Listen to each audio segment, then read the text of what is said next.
Hey there, John Morris here with the Viral Marketing Laboratory. And in today's video, I want to talk about what I consider to be the most important aspect of viral marketing. And that is what a lot of people call or refer to as either the viral hook or the viral agent. And so what the viral hook or the viral agent is it is that thing about your idea, your product, your service, your business that makes people want to take on the idea or the business in the form of maybe purchasing something, and also what gets them to spread that. So it's really what drives the viral process is the viral hook, because it gets people to take it on, and then it also gets people to spread that information. And so that's what we're going to be talking about today. And we're going to be talking about how you can create a viral hook, not only that gets people to visit your site, to take on your ideas, to tell their friends about it, but is right for your market, which is the thing that a lot of people miss. If you've heard in the last year or two about some of the big corporations like Mazda and Sony trying viral marketing campaigns, and those campaigns flopping.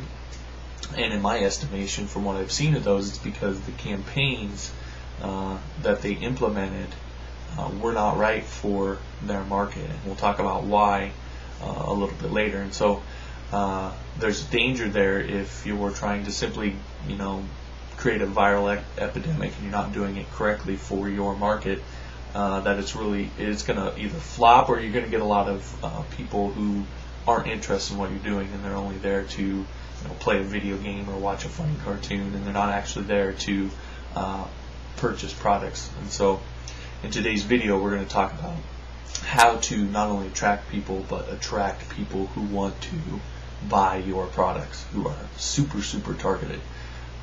So let's get into that. The first concept that I want to talk about is an idea that Mark Joyner, who, if you know who Mark Joyner is, you know that he is one of the kings of viral marketing, so to speak. He's one of the very first people to even start thinking about that idea and using those techniques, and it's one of the things he's best known for. So he's really good at viral marketing. And a concept that he said took him several years to figure out, that is at the core of viral marketing, is what he calls buzzworthiness. And it's probably not a word you're going to find in your dictionary, but what that word means simply is that you have an idea, you have a product, you have a service that is worthy of generating a buzz, or worthy of being talked about, right? And so it's creating this an idea, or a product or a service that when people access it and they use it, they naturally feel compelled to tell others about it. So if you look at examples of this, you can look at some very clear examples like MySpace, right? When you go into MySpace and you use MySpace, it's so, especially when it first came out, there was nothing like it, that it was so overwhelming in how valuable this site was, and how neat it was to use, that it was worthy of being talked about, right? Everybody who joined wanted to tell all their friends to come and join and be a part of it. And so it overwhelmed people and was worthy of being talked about. Seth Godin talks about it another way, and he uses the word remarkable. And the definition, if you'll notice that he uses, is very similar in that definition is worthy of being remarked about, or making a remark about something. So worthy of being talked about.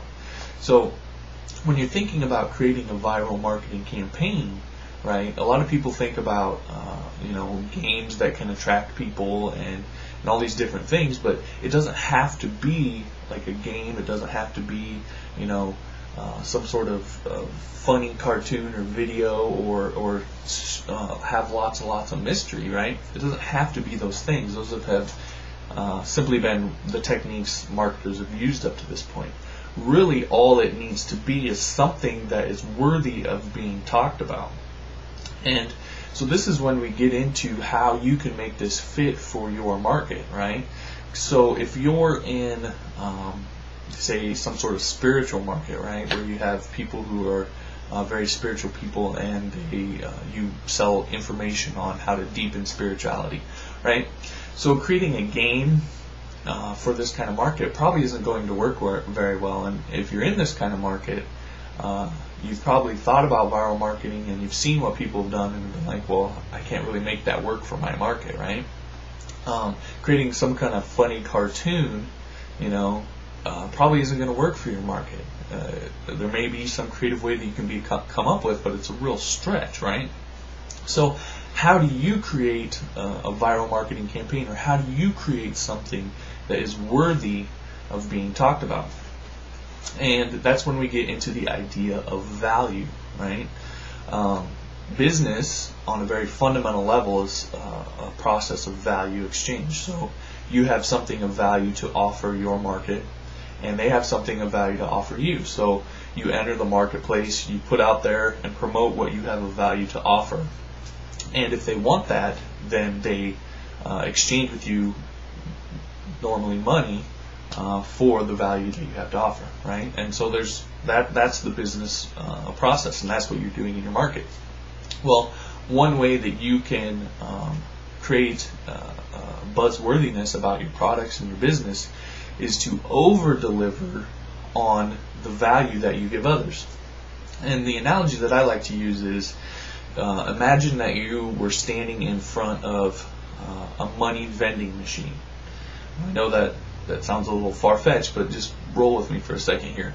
So you're standing in front of a money vending machine, and for every dollar that you put into this vending machine, it kicks $10 back out at you.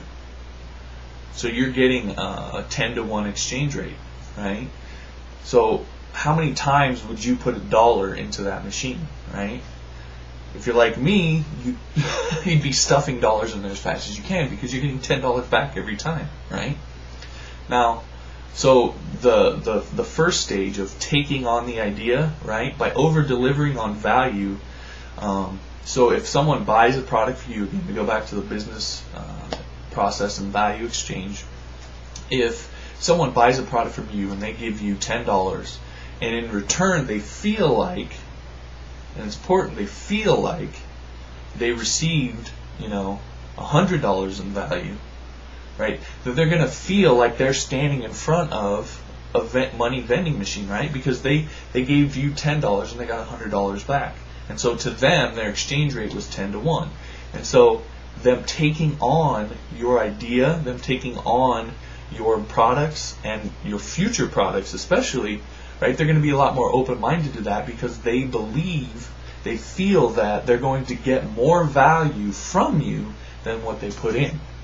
Okay, so this is the idea of the money vending machine. Now, imagine if you're standing in front of that same vending machine and you had sat there and put in dollars and dollars and dollars, and you got to the point, I know it sounds crazy, but you got to the point where you felt like you had enough money, right? You had enough money at least to last you for the next week. Now, how hard would it be for you to not tell someone else about this vending machine? Now, at first, right, you're going to be worried about, okay, maybe it'll run out of money, or I don't want to tell anybody else because I want all the money to myself. But eventually, right, if the vending machine just kept pushing out dollar after dollar after dollar, and you didn't have to worry about it running out, it'd be very difficult for you to not tell your spouse, your brothers or sisters, your parents, your family, your good friends, right? Eventually, you'd get to the point where you'd want to tell people about it, because especially the people that are close to you, that you care about most, because you'd want them to share in the joy of, getting $10 for every dollar that you put in, right?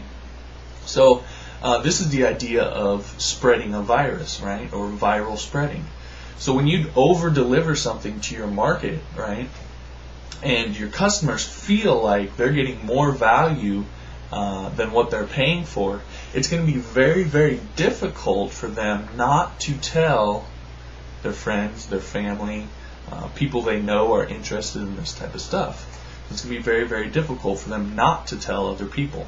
And that's the point that you want to get to, and you do it by over-delivering on value.